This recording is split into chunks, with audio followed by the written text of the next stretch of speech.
Hello, and welcome to another episode of Foreword, the podcast series brought to you by ISS ESG, the responsible investment arm of Institutional Shareholder Services. I'm your host, Mara Souders, and today I'm joined by my colleagues Anthony Campagna, Global Director of Fundamental Research with ISS EVA, and Subodh Mishra, Managing Director of Communications. Today, they'll examine the coronavirus's ongoing impact on the market, drawing from ISS ESG's research on investor considerations in a time of pandemic.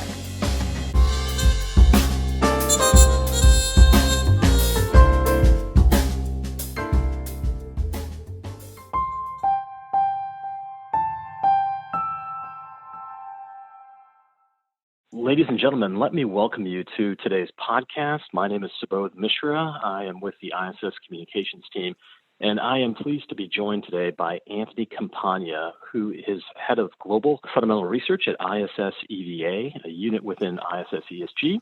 Anthony and his team were responsible for a recent paper looking at the impacts from the coronavirus, and we're going to be talking today to Anthony about a number of issues that investors really should be looking at and considering as this global pandemic takes hold. Anthony, welcome. Thanks, Subodh. Appreciate it. Great. Well, let me jump right in and run through some of my questions with you. And the first one is, what were the underlying fundamentals looking like ahead of this global event? So I guess looking back a month or so, what was the view then?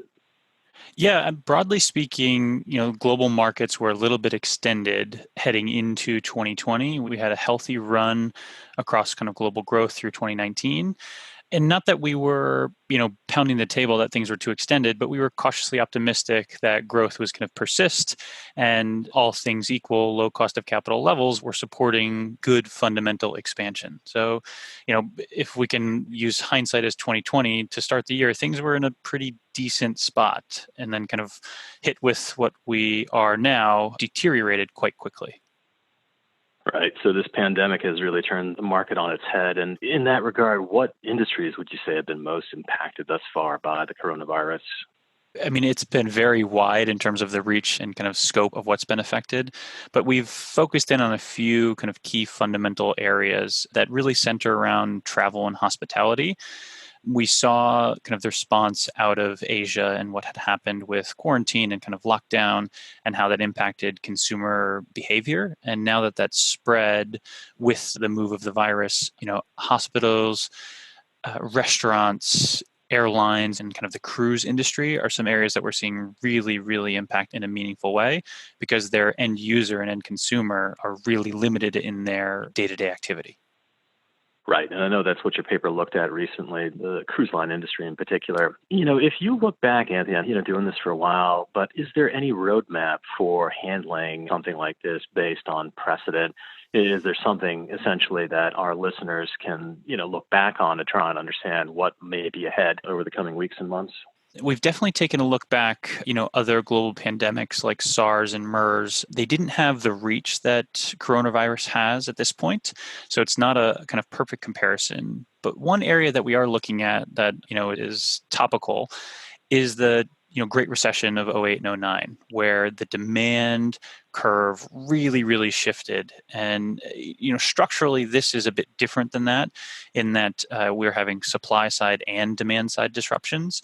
But when we think about what was affecting these types of industries where consumption was key on the end consumer basis, there is a little bit of a roadmap or a comparison that can be drawn.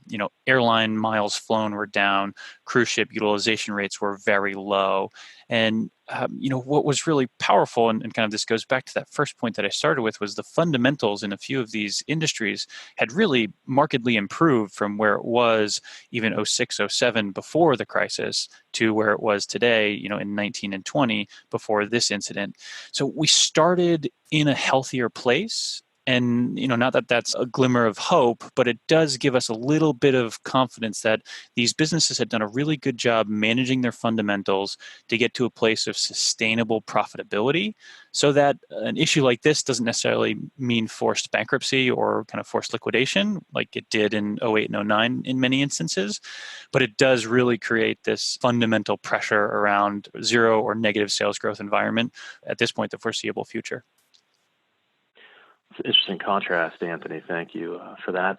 And so, given all of the volatility that we've seen in recent days, what is the market telling us, given the sell-off and downside pressures now being felt? I mean, what is being priced in, and what are you seeing across the EVA framework? Yeah, that's a great question, and one that kind of all of our clients are asking right now. The way that we think about the world is through a couple of different fundamental measures. Within the EVA framework, we're trying to clean up for the accounting distortions that exist at times, and that gives us a comparable version of profitability and valuation at any given point. So when we measure what we call future growth reliance, which is the embedded growth rate of the market, across the US, it's fallen considerably year to date, but it actually sits above the 2008, 2009 lows. So we haven't necessarily bottomed on an absolute basis, but relative to the last 5 years, we're basically 3 standard deviations away on the downside to where the market has traded relative to that measure. So fundamentally, we're basically pricing in zero EVA generation going forward and actually some destruction across the market, which is the first time that's been present basically since 08 and 09. Sticking with the issue of turmoil and volatility, what would you point to, or where would you point to in terms of a safe harbor, a place of relative safety? We constantly are looking at kind of factors, and we break it into 2 key buckets, quality and value. What's worked year to date is quality, and if we isolate that to basically the last 20 trading days since the top in the US markets and global markets have rolled over, our quality factors have produced about, on average, and this is across the globe, about 600 basis points of relative performance during that time. And when I say quality, I want to kind of clarify that a bit. Through the EVA framework, we're thinking about EVA profitability and EVA risk. And those buckets aren't necessarily one and the same with traditional profitability and traditional risk, because we're making adjustments to the as reported financial statements to get to this cleaned up version of economic reality. So when we compare that to a traditional version of quality, whether it be return on capital or return on assets, there is material changes between the way that we're assessing a firm's quality and traditional sense. So it does make for kind of a dislocation from what you would see on maybe a Bloomberg terminal or in the Wall Street Journal versus what our platform is saying.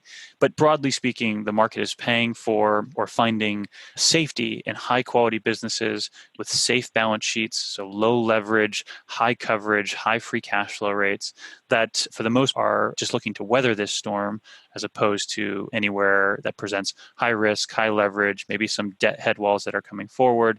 That's an area that we're seeing material and market underperformance right now. Staying on the topic or theme of what it is you're looking at, how are you spending your time, and how is your team spending its time now in terms of research? What has changed in light of the current market? We've certainly shifted a bit to some short-term focus. Our team isn't set up in the traditional sell-side basis, so we aren't star analysts. We don't have sector or industry-specific coverage. We are EVA experts, so we use the framework to kind of guide our work.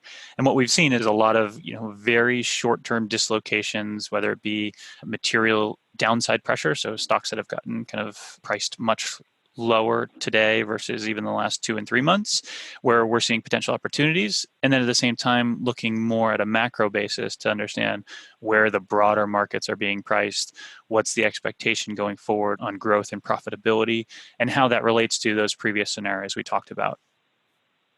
I want to come to you in a minute on the issue of the series of papers that you're looking at, regarding the pandemic. But before I do, I just want to kind of tie up this issue with regarding portfolio companies for investors. And so in your estimation, what can management teams do next, really, to try and weather the situation and, limit the impacts? I think exploring your portfolio holdings is really key, understanding what you own and, things like pension obligations. In a low interest rate environment, this becomes essentially an off-balance sheet debt or obligation that a company has, where the actuarial adjustment, because Fed funds rates is so low, is actually going to increase the discount of that debit, of that liability. So it's something where, digging into the financial statements and what our framework allows our clients to do can start of unearth those hidden items. But at the same time, just really understanding fundamentally what you own on a quality basis, on a risk basis and on a valuation basis can really just help to give you a little bit of clarity through very volatile markets. When we've looked back, we studied about 10 different periods where the market has corrected plus 10% over the last 20 years.